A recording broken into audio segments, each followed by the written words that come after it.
Hello, welcome everyone to episode 9 of Wicky's Cricket Podcast. This one is going to be an interesting one. It's been over a week now, or roughly a week since the end of the men's Ashes, so we'll cover that. Cover a couple of things as well. Shen and I actually met up in person with the other Wicky team members, so we'll cover a little bit about the trip as well. But I'll let Shane do a really quick intro, and maybe if you want to very quickly cover off what we're going to talk about, and then we'll get straight into it. Sure, yeah. Hi, I'm Sushen. I'm part of the team here at Wiki. You've probably interacted with me at some point over the last many months on social media, on the Discord. I'm usually there on the cricket side of things. I'm getting into NRL bit by bit, slowly, but cricket's where you'll find me. You'll find me there to always ready to chat cricket essentially, and it was good fun. Sort of catching up while the Ashes were on. We had one genuinely elite day during the, and was it the match? No, it wasn't the Manchester. The last test, the Oval. Just watching that sort of together with the TV with the big TV on the screen. It was perfect watching Duckett and Crawley go about their business. It was just one of the moments of the year so far for me. And obviously, men's Ashes is something we're going to talk about. We're also, this is kind of like a sort of like a nice in between period after the end of the Ashes and before the start of any new cricket or any more cricket. So we're going to sort of take a quick temperature check, recap what's happened, sort of look forward to what's coming up. There's obviously World Cup on the horizon. There's from Wiki's point of view, there's there's a T20 league coming up in the CPL. The 100 is on. India and the West Indies and the Asian teams are going to be involved in the Asia Cup. The LPL is on. In case somebody watches that, somebody there's a lot on. that's there's a lot on. Yeah. Actually, you know what? I'm going to have a really quick crack. Quick crack at covering all the cricket in the next 5 months or so, and you tell me if I'm missing something. Okay, this will take like 30 seconds max. Okay, boom. The 100. Men's and women's 100. So I'll just count those as two things. Men's and women's 100, CPL.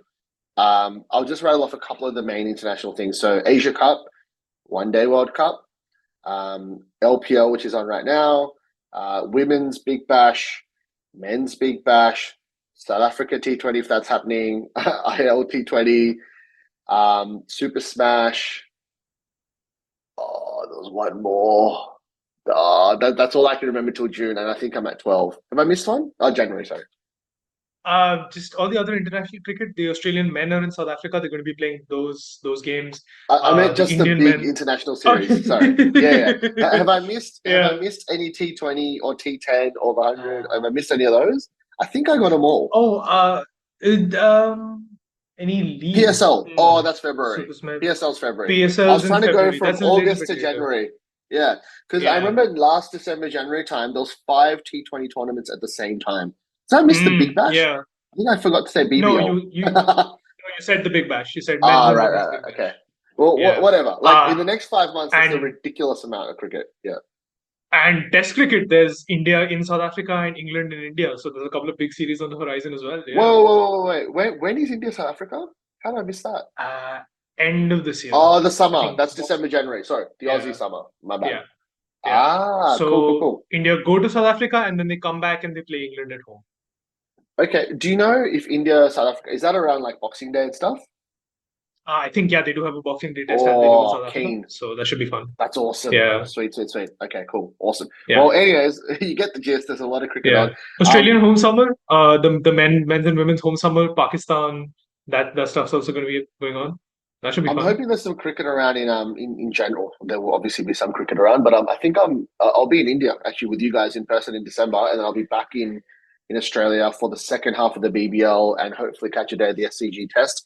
Already making plans with some of the guys to watch a BBL game in person. We'll get a Wiki BBL meet up at some point. Sydney test is going to be rained out, so just pin your hopes on the BBL. don't even get me started. But cool. Well, before we get into the Ashes, just very quickly, I thought we're going to be acting on this in the next couple of weeks, and it should all be a reality pretty much next month. So one of the big things for people that have been kind of sort of following the Wiki journey, we've been around for just over 3 years. Obviously, we've done a lot more work on cricket since Sushane joined us full time almost a year ago now. But we're actually just about to hire another data person and another marketing person based in India. They're going to have to be cricket obsessed. So if you do listen to this podcast and you know someone ideally based around Delhi who is interested in cricket and wants to work in data, wants to work in marketing, please let us know. Just email myself, Nicole at wiki.ai.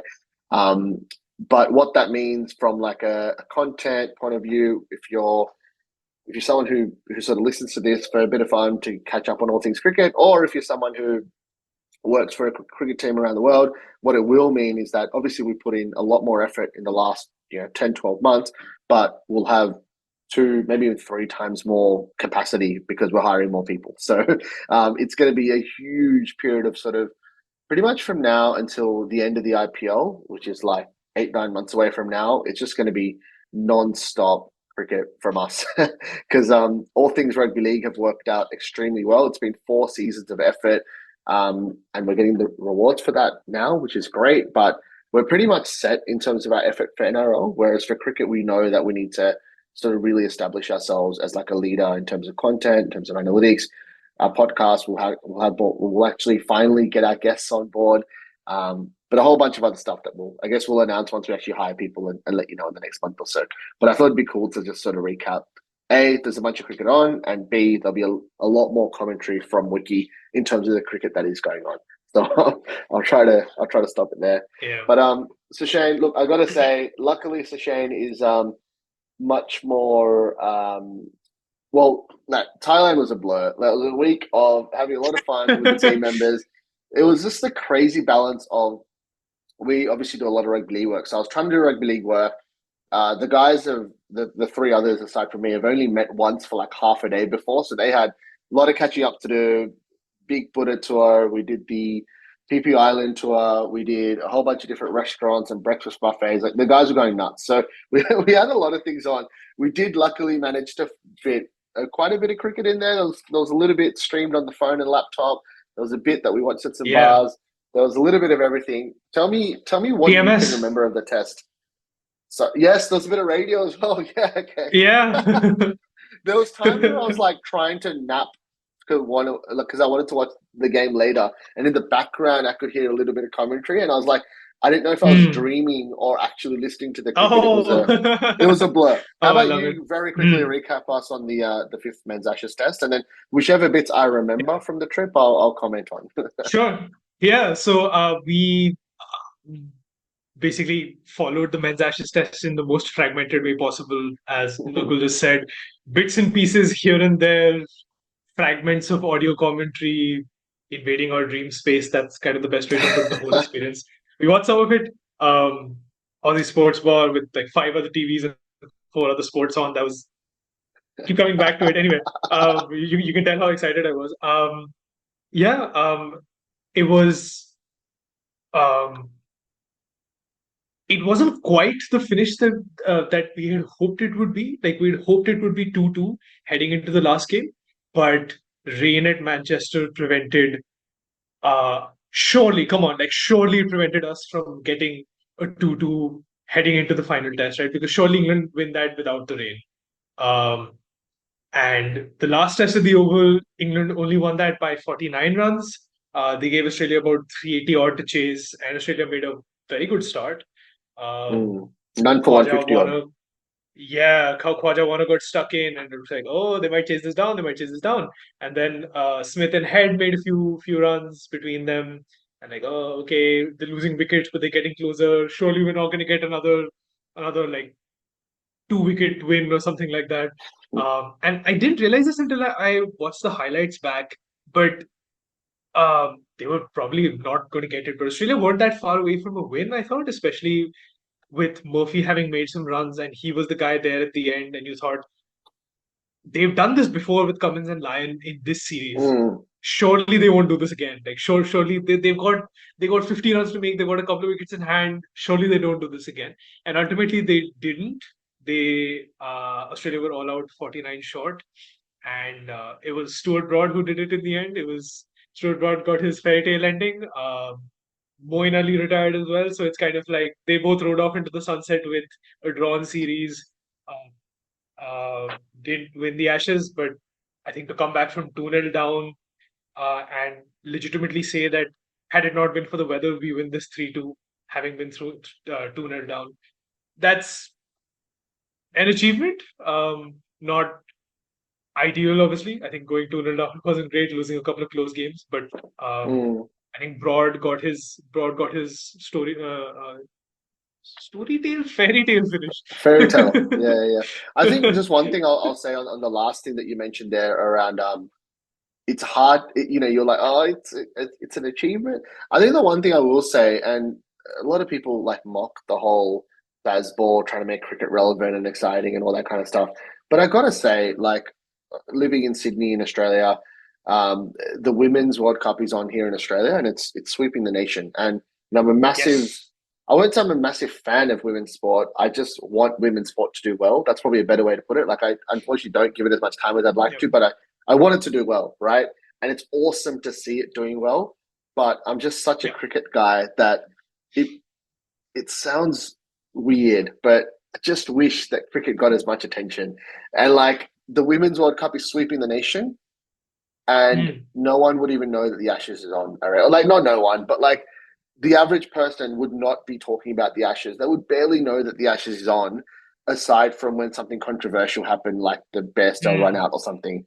The Women's Carey. World Yeah. Cup, and everyone's all on board. So I Mm. think, and I'm sure it's just as bad in the UK, bad as in the struggle for people's attention and the struggle to make, proper cricket or traditional cricket or test cricket relevant. I'm sure it's just as rough in the UK. And I think I mentioned on here before, like I run Harris Park Cricket Club, which is a like a park cricket club in the most Indian suburb in Australia. And like we see it, like, we run teams for boys and girls who are 10, 12, 14. We're about to start our first women's cricket team where at all ages, at all levels, men's or women's cricket, it is a struggle in terms of like the fight for attention. And I think Mm. the one thing that I can say as just a cricket person is how good was it that we saw these like the UK public just get behind Test cricket, go to the games, create that atmosphere because like that is Yeah. Test cricket. Like I tell you, you can't have you can obviously watch a game on TV and still enjoy a good game of Test cricket, Mm. but it's so Mm. much more when it's on the front page of the news and there's like Yeah. 20, 30,000 drunk Brits just Yeah. screaming at the TV. It's completely different. Yeah. Yeah. So a couple of things. One, I feel like if you did see the Women's T20 World Cup happen in Australia as it did the last time, there was interest. People showed up. You got 86K at the MCG for the That was final. awesome. Yep. Hell of a day. Hell of a day, right before COVID as well. So like it was like the Mm. the, the last day of peace Yeah, in, the in some proviso to senses. that was in Melbourne, and Melbourne people are awesome. They get behind any big event. But what I mean is like Yeah. it's like this Women's World Cup. It's like people are like following the team and like just the whole Mm. buzz. Like it's weird. Like obviously living here in Australia, like I'm happy for women's sport, but I'm just like a little bit jealous that cricket doesn't get the same. Like I want cricket to Cricket. get the Yeah. same love. And anyways, Yeah. that's neither here nor Yeah. there. Yeah. Okay. So that and with the Ashes, what was I going to say about the Ashes? It's just like um, it had to be like a big series like that. I mean, it's funny that you mentioned the atmosphere when we roundly criticized the Lord's atmosphere in the second test on this show, and rightly so. Um, but just to get that finish out of it, just it was just perfect. Yeah. And I guess I have two questions at this point. One, do you think 2-2 is fair? This was the same result as the last Ashes in England. I thought that result was fair. Do you think this result is fair? And um, two, do you think that we couldn't have achieved the finish that we did and the excitement that we did without Bazball? I think those are my two questions coming out of this series at the I've got moment. answers straight away for both. I think 2-2 is Yeah, 100% fair. I think yeah, I think just like if you follow Test cricket, like it's easy for me because like I don't support either team, so I can kind of watch the cricket and just enjoy the cricket in the Ashes series. yeah, I think 100% it's fair. Like it's like yes, the weather stopped England winning the fourth Test, but like every game aside from that test was extremely close. And like I just don't buy into the crap of, oh, but if this happened, oh, but that happened. Like you could make that kind of commentary on like T20 games maybe, but in Test cricket, you just got to cop it. It's 5 days. The rain will be a part of it in England. Yeah, Amazing Test cricket. Just shut up and move on, and be glad that you're a part of it, whether it was on yeah, TV or at the ground. Just enjoy it for what it yeah. was. So yeah, 100% 2-2 is fair. And Mhm. what was the other thing that you asked? I didn't answer straight away, but I forgot the Um, question. do you think the finish that we got, like the exciting finish that we got, do you think that we couldn't have had that without Mm. Bazball? Yeah, so yeah, I think I mentioned this earlier. I love Stokes. I love everything that he says. Like Yeah, 100%, Bazball was huge in terms of the movement. You know, they might not have stuck to their guns the whole time in terms of trying to score at 6 runs and over or whatever, right? But I think the fact that the storyline of the different approaches from both teams, I think was huge. I think from like a success point of view, you saw this English team in Aussie conditions just be mauled and humiliated. Was that 18 months ago, roughly? A year and a half ago, I think it was. yeah, Um, 21, 22. So, exactly. So about yeah, 18 about months 18 ago, months you ago. saw this English team just be humiliated, and now you've seen them not just pull off like a one-off, fluky, aggressive cricket display where they got the 2-2. They've done this for over a year now, or like roughly a year now, right? So it's like, I think Hmm. a lot of the Aussie public who obviously don't follow a lot of cricket outside of Australia, like don't know that. They're like, oh, who's this Bairstow guy? Like, why is he in the team? Was it 6 tons that he scored last year? And like broke ridiculous amounts of records, right? It's just like, I believe that. Yeah, I yeah, believe I it was think it was six 600 even without tons. looking it up. Yeah, Yeah, so like you've heard this so many times, 6 tons, 6 tons, but it's just like I think like that's why I like the English media a lot in terms of cricket because I always say to my friends like a very simplistic view is that the Aussie cricketing media has to create drama to drum up interest in the sport, and they don't watch any cricket outside of Australia, and it's freaking clear that that's the case. The Indian cricket media knows a ton about cricket. They watch all the cricket around the world, very knowledgeable, but sometimes like not the most entertaining. well, Whereas I find the English guys right in the middle. yeah. The English cricketing media usually know a lot about cricket, watch a lot of cricket, and also have some characters. So usually I really like the English media for that as well. But anyways, Okay. look, we're gonna So, spend the whole sort of sorry, go on. Yeah, yeah. yeah. No, I was just saying that the only reason I even mentioned the whole Bazball thing, do you think we could have had this result without Baz? Like, clearly that's something that is very important to England, which is Mm, playing good test cricket, playing entertaining test cricket.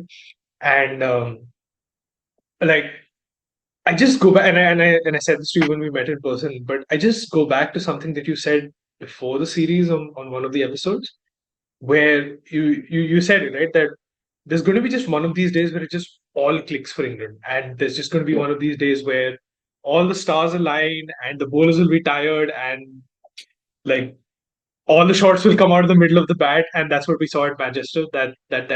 That second day at Old Trafford was second day, was it, Oh, when England began beautiful. batting? It was just the Second or ultimate. third? It was just the ultimate. Yeah, it was just the ultimate validation of Bazball, right? That and it had to be Crawley who did that, right? Because one of the things that we've heard is, like, just don't worry about the result, just go out there and play, and that should be your focus, and everything else will take care of itself.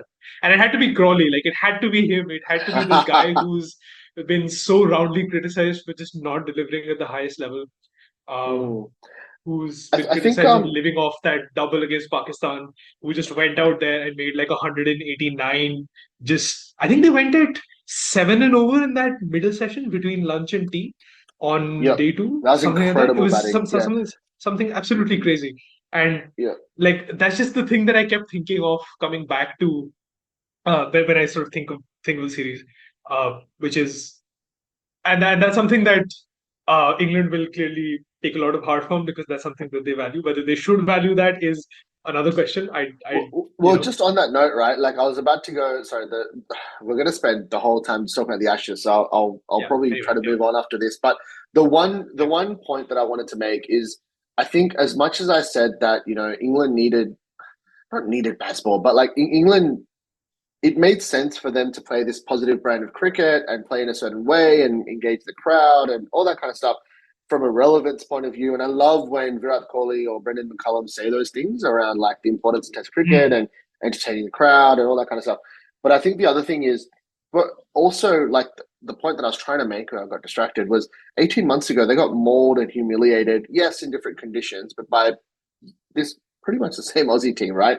And I think one of the big reasons why they did turn around is like they've stuck to their strengths. Like they don't have a top three. Like they just as in like they don't have like a proper test, top three, and like they just don't have those like technical guys. That, correct me if I'm wrong here, but does Duckett average over 50 or 45 in first class cricket? I know he's got a Good good average question. to I start don't his test know. career. I assume he Yeah. doesn't, right? I'll just get to my point. I might be wrong on the facts, but what I'm trying to say 42. is like, yeah, there you go. Like they don't have these like traditional, like sort of patient top three test match batsmen. So they've devised this plan around their team where they have like an amazing number four to number seven or whatever, and they've essentially like devised this whole thing to be able to compete with the team that they have, and they've stuck to Yeah. their guns and they've done that, which is awesome. And as I was saying that, one thing I thought of is Andrew McDonald and Pat Cummins are very measured and composed, and like you can kind of see the team is trying to play in the way like you'd have to be blind to not see the contrast between Justin Langer and Jesus, am I saying the wrong name? Andrew McDonald. Am I saying the wrong name? It is Andrew McDonald. Yes, No, it's fine. Yeah, yeah, yeah. It's fine. Yeah. it is, right? Yeah. Yeah. Okay, yeah, there you go. For some reason, I had Nathan McDonald. I think that's an AFL player. But anyways, like you can see the contrast in them as personalities. You can see the different approaches, etc., right? Like even their Yeah. backgrounds, like how they were as cricketers, etc., right? So I think not only did England need to play that way, and it was inspiring to see them play that way, but I think what makes it more interesting is that the Aussies kind of went even more all in on their approach of like coming to England and having sort of like their stamp or like just playing their way essentially. And because both teams Yeah. did that, it created like this extra layer to the cricket almost of like who's going to budge Mm. first. The And yeah, ideological. Yeah. yeah, and I think that was huge, man, because like England wouldn't Mm. have gotten as far as they did without their approach and then selecting the team the way they did and actually playing that way. And I think like even with Australia, like Australia's batting order: Kawaja, Warner, Labuschagne, Smith, Head, Carey, and then Green or Marsh. Marsh got 100. If people have forgotten, he's I think the Fantastic. third test Yeah. from memory, like excellent 100, right? So it's like I think Australia was primed to play the way they played. They genuinely have the best batting lineup in the world and have the technique and the patience and the skill to bat long, to bat 100 plus overs. England do not. Yeah. So, I think it was just perfectly timed. But Mm. no, I think all up it was really fun actually like talking through the Yeah. series as it went. It was awesome to watch Mm. as much as we could of the last test in person. Yeah. And I think Yeah. Yeah. there's probably an Mm. hour worth of stuff that we could do just on the men's ashes. But I Mm. think let's have a quick look forward. So I think if we want to move on to the Australian World Cup squad and sort of March as the Yes. T20 captain, I'm keen to hear New your T20 thoughts very captain. quickly on that. Yeah, I think that's good. So, there's obviously two World Cups coming up really quickly. One, which is like now, although given the scheduling, who knows if that even happen. And there's one next year. That's the T20 World Cup. That's I think middle of next year, probably June or so. Is it? In the Oh, West okay, it's in the Indies and the Caribbean, right? US. Mm. Yeah, yeah, the West Indies and the US. So that's middle of next year. So that's probably these two World Cups are only like 8 months apart. Oh Um, wow, yeah, true. and the sort of big news in the Australian preliminary World Cup squad is that there's no Manus. Uh, Probably fair enough. He's not done great in ODIs generally. And I think you look at that squad and you can very clearly see what Australia's team is going to be. And sort of before we began recording at the start, like earlier in the day, I was having a conversation with Ash, one of our data guys, and we were discussing, man, Australia have a lot of all rounders. Like they will not lack for bowling options either in um, the ODI World Cup, which is now when they have Marsh and Green and um, Head, and like if they need it, I doubt everybody will bowl obviously, but yeah, Marsh and Green and Head. Um, in addition to the four or five bowlers that they play. If they want to play Agar as the number 7, then they've got that as well.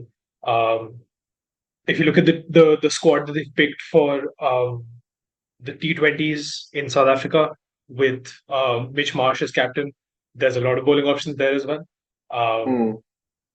They won't lack for overs, but I think you can quite clearly see the Australian ODI World Cup team sort of taking shape. You can look at that squad and you can exhume an 11. Yep. And I don't think that any of the guys who've just been added, like who are in the provisional squad, will really threaten that 11. So guys like Aaron Hardy, maybe not just yet. Sanga's in the Hardy and squad as well. Sangha, Tadbir Sangha. Yeah, that was very interesting. Yeah, Like, as in, I I think love Sanga's like they're also both coming off great an injury, cricketers. so yeah. Yeah, they're both great cricketers. I was just shocked to see them in the World Cup squad. Like, you know, they'd be the type of players that you definitely want to be taking on overseas tours. I can understand that. But maybe they won't make the final cut. I assume the final squad will be a couple less There'll players, or be I think three players fewer. They're gonna 15 cut a squad. few Yeah, more. that makes sense. Yeah.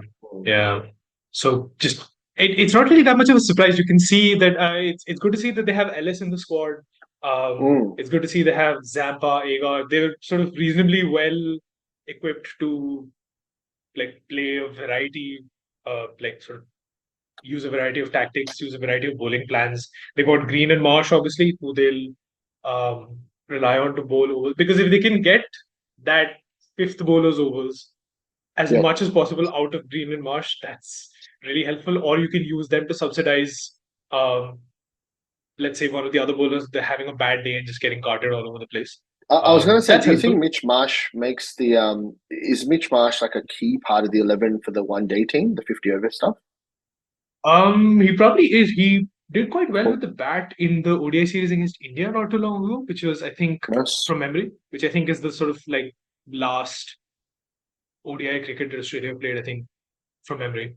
Awesome. Might be forgetting another ODI series Well, in the I was middle just side. saying the reason why I mentioned Yeah. that, like, let's definitely move on after this because it's still a couple of weeks till that South Africa series, right? Is it at the end of this month? I think there's still some time to go from Awesome. memory. Yeah.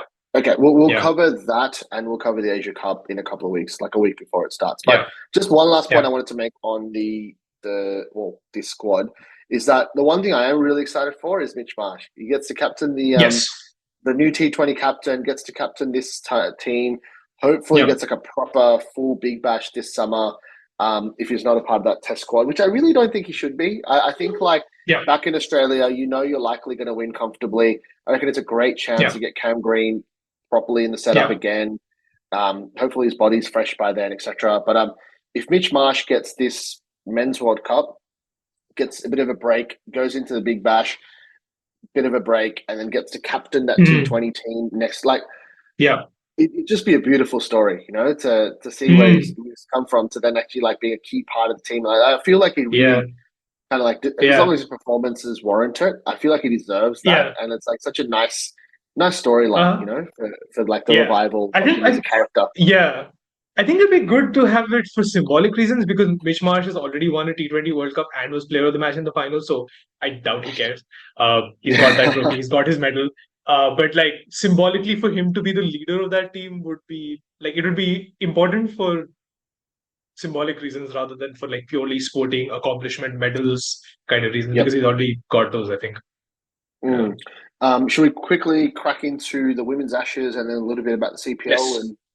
Yes. So it's been a while since we actually sort of spoke about the women's Ashes, and we recorded. So the last time we recorded was before the last game of the series, which was the third ODI, and there was still something on the line.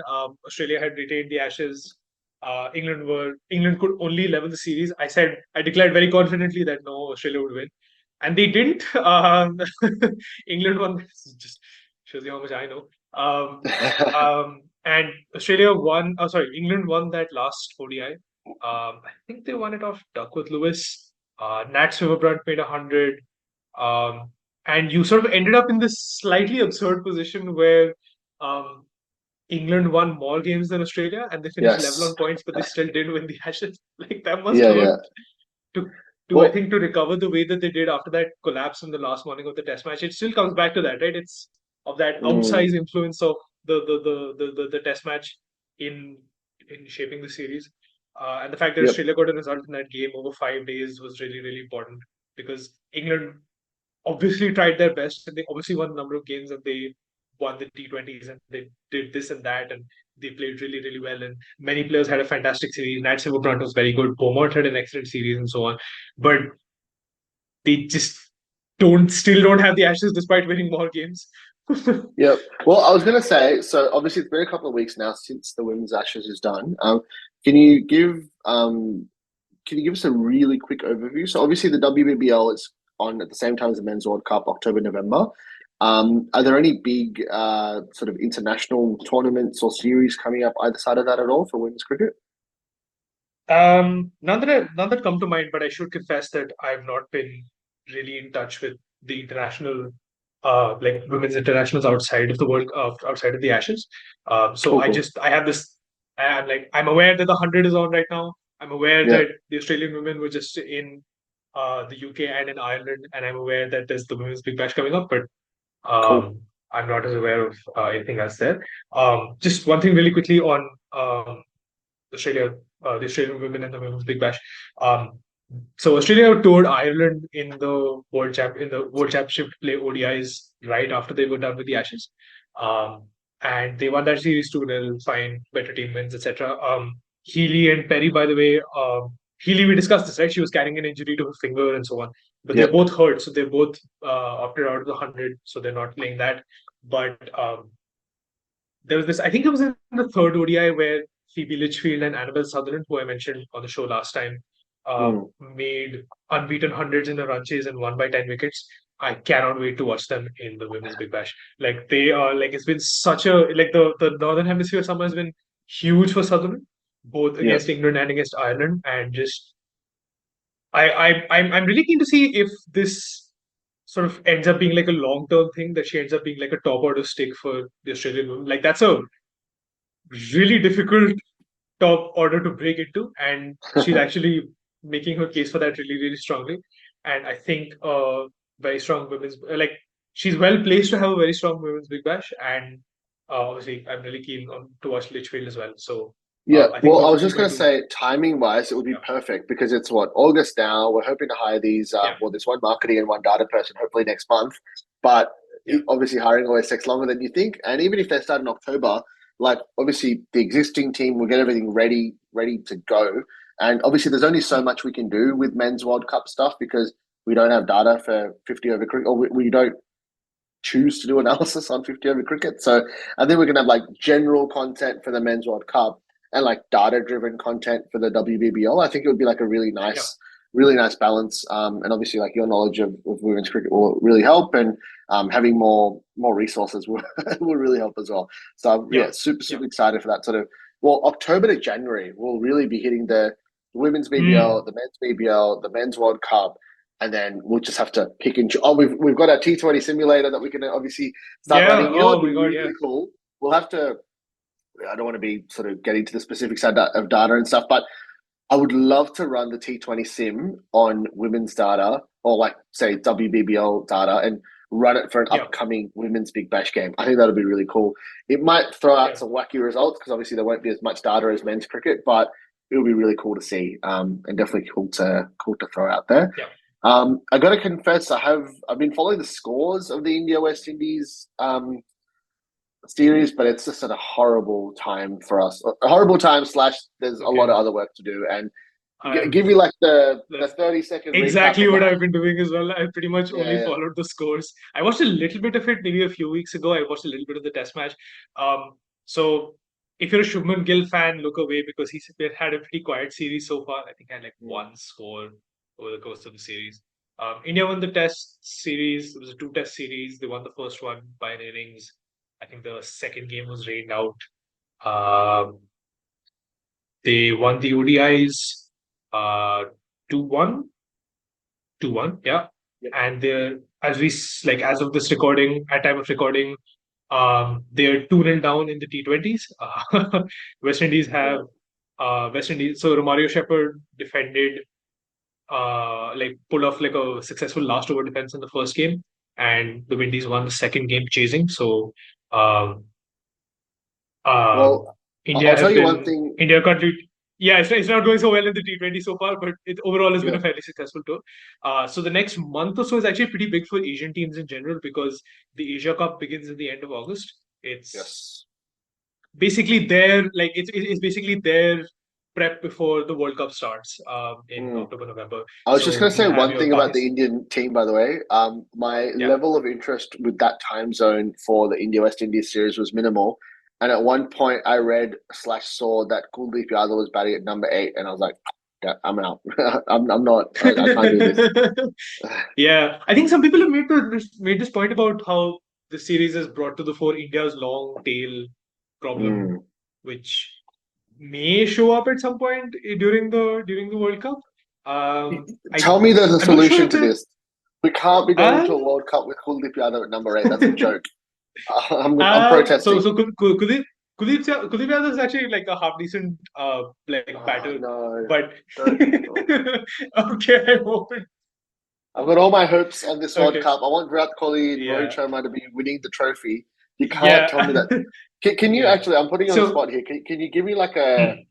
a probable World Cup 11 for India? I probably could because I was just discussing this with Ash before, like Yes. Can you earlier in the please? day. Can you please do it? Get my Uh, hopes up, please. so one thing I will say though that currently everybody who I think would be in a full strength 11 is just not fit. So Well, of the guys who are so fit and have both hopefully, legs working. yeah. So hopefully, these guys will all be fit by the time the World Cup rolls around because India need them to be fit. Cool. Rohit's captain, he's going to be there. Kohli's going to be there. Gill's going to be there. That's going to be the top three. I think that's Cool. fairly. Ah, damn. Okay. Well, look. Whilst Shane's internet is getting fixed, I'm just hoping that India's got a better option than Kuldeep Yadav at number 8. I have heard good things about. Well, not heard, but like I've seen on Cricket Info that Bumrah seems to be fine. And he's going to play. I think he's captaining against Ireland. I don't know, man. All the cricket news is a bit of a blur at the moment. But if Bumrah's back, I can't even profess to speak too much in detail, but as long as Kuldeep Yadav is not number 8 for India in the World Cup, I'm keen. I'm excited. But also, I think the other thing that Sashay was going to talk about is we've got the CPL starting on the 16th of August. The CPL actually is at a good time for people living in Australia. So I'm pretty sure CPL is the one that's on in the mornings from memory in Australia. So 16th of August is just over a week away. Our data guys and Sashay are all back home and working again in normal hours and a normal capacity. So we're going to have a lot more content Yeah. coming out for the CPL, which should be really exciting. Asian Cup as well coming up. That's going to be so good. I think India, Pakistan, like, what are they playing each other 17 Yeah. or 18 times? I keep forgetting. It's going to be great. I think it's 21. That's going to be awesome. Well, I think just look, I very quickly, your internet just played up for a sec. So I just quickly covered Yeah. off that Asian Cup's coming up. We're going to cover it. CPL's coming up. We're going to cover it. Yep. But one thing that I wanted to finish off with, can you give us? Oh, Yep. I don't know if your internet's fine, but can you give us an Indian 11? Yep. We've covered Kohli, Sharma, and Gill. Sorry, in the top 3. Yeah. Can you give us a 4 to Yeah. 11 of just what you think? So it should be Shreyas Iyer, it should be KL Rahul, Hardik Pandya, Kuldeep Yadav is probably going to be involved. He took lots of wickets for Okay, can very you try little to do according to rough batting ODIs. order? So if that's top 6, who's 7, 8? So that's your top 6. Let's say Jadeja is going to it's probably going to float a little bit depending on match Yep. situation, but Jadeja is probably going to be involved. I'm going to put him at 7 for now. Might come a little bit further up the order. Kuldeep's going to be there, probably 8. They're just hoping and praying Bumrah's fit. Okay. It's That's 9. like Okay. the entire World Cup right on this. The Siraj? same thing with Rishabh. Siraj is going to probably be involved. Shami is going to be there. I think those will be the 3 fast bowlers. I think I could see that happening. Cool. Those 3 fast bowlers, Kuldeep, Jadeja, I think that could be like a fairly solid 7, 8, 9, 10, 11 in that. Cool. Okay, these are 2 spin options, 3 quick bowlers plus Hardik Pandya. Yep. And Rishabh Pant is the other guy who I'd have There's thought no way might have been Rishabh Pant's involved. playing. If No he's way. yeah. He's the other guy who's not fit who would have been in a strongest 11 Of potentially. course. But Yeah. so that's how I'm seeing the team right now, and Hmm. it has. And unless somebody else sort of emerges, maybe pushes a case for makes a late case for selection. Yep. That's the 11 as I see it now. Sure, that's fair enough. I don't. That's got me really concerned, to be honest. I don't think that's good enough. Like you can't have Kuldeep Yadav at number 8. But then when I think about it, it's like those three quicks and Kuldeep Yadav and Jadeja. Like I actually really like that like bowling attack, and I don't really see any like obvious like no clear upgrades on that. But it really does concern me with Pandya, Jadeja, Kuldeep Yadav 6, 7, 8. Like I'd love that to be a 7, 8, 9, but then it throws out the balance. It's messy. I get it. One quick question. Oh, sorry. One quick, like, last little statement that I haven't even thought about this, but it came to my mind. I would love for them to just keep Rishabh Pant out of all international cricket Yeah. until the India-England series next year. I think it would be amazing if he could just. Maybe he doesn't play all the games. I hope his body's good enough to start playing cricket at a high level by early next year. But it'd be amazing if they could go. It's 5 tests, right? 5 tests. 5 tests. Yeah. Yeah, I would love for them to be able to pick Rishabh Pant. Maybe he only plays 3 games, whatever it is, and then he plays like 2/3 of the IPL or like whatever he can manage. Yeah. But that would be beautiful. Yep. He plays half of India England, half the IPL. You know what I mean? Like roughly, like takes part in the India England, takes part in the IPL, and then gets to flourish for the T20 World Cup next year. That would be beautiful. If they and him have the sense to do it, I don't know. But I would hate for him to be rushed and then deal with like form issues and then the mental burden and all that kind of stuff. But fingers crossed, Rishabh Pant is managed carefully. Yeah, fingers crossed. Fingers crossed. He's their best test player on when fit. Like, And we just don't need to risk him for this World Cup. Like, it just doesn't make sense. How the hell in 2 months is he going to be ready? Like he's what? I think. Yeah, he's been in the nets and stuff, but it's a long way to match fitness and competing at the highest level from there. So but like there's a lot of Indian players out injured at the moment. So if you had to guess, how old would you say Rishabh Pant is? I'm going to guess 25. Yeah, he is 25. 26. He is 25? Yeah, he's like 24 to 26, I think 25, 26, whatever, right?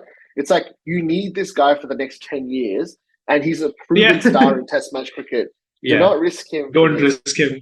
Yeah. Especially in a format that he's not like a star. It's not like he's like a breakout star. That important to the one-day team. Yeah. He was only just long starting. Campaign. Yeah. I think he was just starting to like find his feet in one-day cricket sort of right before his accident. So yeah. Yeah. Anyways, let's hope they rest him. But it's really cool. Like I think just if you are listening all the way until the end, I think the next few months we'll have like a really nice balance with these podcasts now, because we're gonna.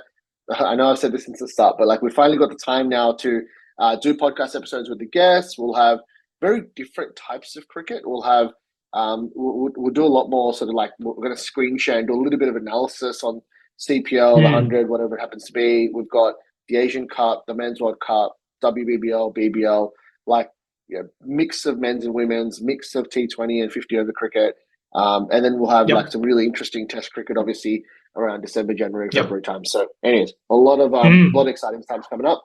We'll keep you guys in the loop always. As always, just Google Wicky, Linktree, all our rugby league and our cricket, data tools, content, podcasts, whatever it is. It's all there. It's all for free. But aside from that, we'll catch you in episode 10 next time. We're hitting double digits. Yep. Awesome. All right, thanks to Shane, and we'll catch the rest of you guys.